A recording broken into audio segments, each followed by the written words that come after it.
UDAS प्लसमध्ये विद्यार्थी माहिती update करणे सुरू झालेले आहे. विद्यार्थ्यांची कोणती माहिती अपडेट करावी, नावात, जन्मदिनांकमध्ये कशी दुरुस्ती करावी ते आपण या व्हिडिओमध्ये पाहणार आहोत. वेबसाईट आहे sdms.udasplus.gov.in. विद्यार्थी प्रोफाईल अपडेट कशी करावी. वेबसाईट ओपन केल्यानंतर शाळेचा UDAS कोड आणि पासवर्ड टाकून कॅप्चा कोड टाकावा आणि लॉग इनवर क्लिक करावे.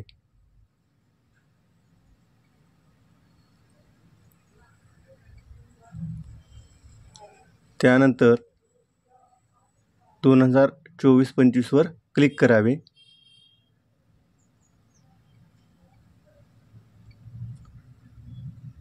त्यानंतर क्लोजवर क्लिक करावे.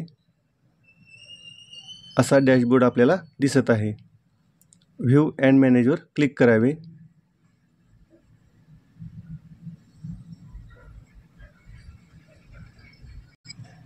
त्यानंतर स्टेटसमध्ये आपल्याला नॉट स्टार्टेड असे दिसणार आहे. तर आपल्याला सध्या फक्त विद्यार्थ्याची प्रोफाईल अपडेट करता येईल. इतर माहिती नंतर ॲक्टिवेट होणार आहे. विद्यार्थ्याच्या समोर नॉट स्टार्टेड असे दिसत आहे. जनरल प्रोफाईलवर क्लिक करावे. यामध्ये विद्यार्थ्याच्या नावात, जेंडर, जन्मदिनांक यामध्ये बदल करता येईल. स्टेट कोड ऑप्शनल आहे. या ठिकाणी आपण स्टुडंट पोर्टलवरील विद्यार्थ्याचा ID टाकू शकतो. त्यानंतर या ठिकाणी विद्यार्थ्याचा ॲड्रेस टाकायचा आहे. गावाचे नाव, पोस्ट, तालुका आणि जिल्हा. त्यानंतर पिनकोड आवश्यक आहे. या ठिकाणी गावाचा पिनकोड टाकायचा आहे पोस्टाचा. मोबाईल क्रमांक असेल तर टाकावा किंवा 9 हा अंक 10 वेळा टाकावा. त्यानंतर ईमेल असेल तर टाकावा, नसेल तर नाही. या ठिकाणी लँग्वेज निवडायची आहे. त्यानंतर विद्यार्थ्याची कास्ट कॅटेगरी मायनॉरिटी असेल तर तो प्रकार किंवा नसेल तर नॉट ॲप्लिकेबल असे निवडावे. विद्यार्थी BPLमध्ये आहे का, असेल तर अंत्योदय अन्न योजनेचा लाभ घेतला जातो का, EWS ग्रुपमध्ये आहे का. त्यानंतर दिव्यांग असेल तर यस असे निवडायचे आहे आणि त्याचा दिव्यांगत्व प्रकार आणि टक्केवारी टाकायची आहे.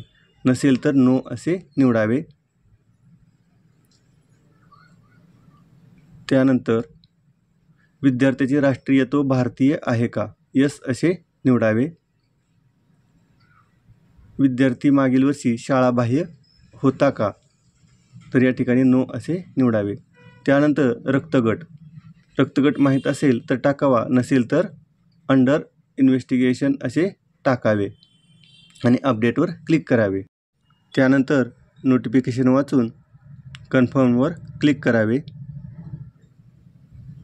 या ठिकाणी विद्यार्थ्याची जनरल माहिती अपडेट झालेली आहे. नेक्स्टवर क्लिक केल्यानंतर पुढील टॅब अजून ॲक्टिव्ह नाहीत. ही माहिती आपण नंतर अपडेट करू शकतो. नेक्स्टवर क्लिक करावे. ही सुद्धा माहिती विद्यार्थ्याची अपडेट करणे सध्या सुरू नाही. त्यानंतर विद्यार्थी प्रोफाईल आपण पाहू शकतो. डॅशबोर्ड आल्यानंतर विद्यार्थ्याच्या समोर नॉट स्टार्टेड किंवा इन प्रोग्रेस असे दिसत आहे. अशा पद्धतीने आपण सध्या फक्त विद्यार्थ्याची जनरल प्रोफाईल अपडेट करू शकतो. इतर माहिती नंतर अपडेट करता येईल. धन्यवाद.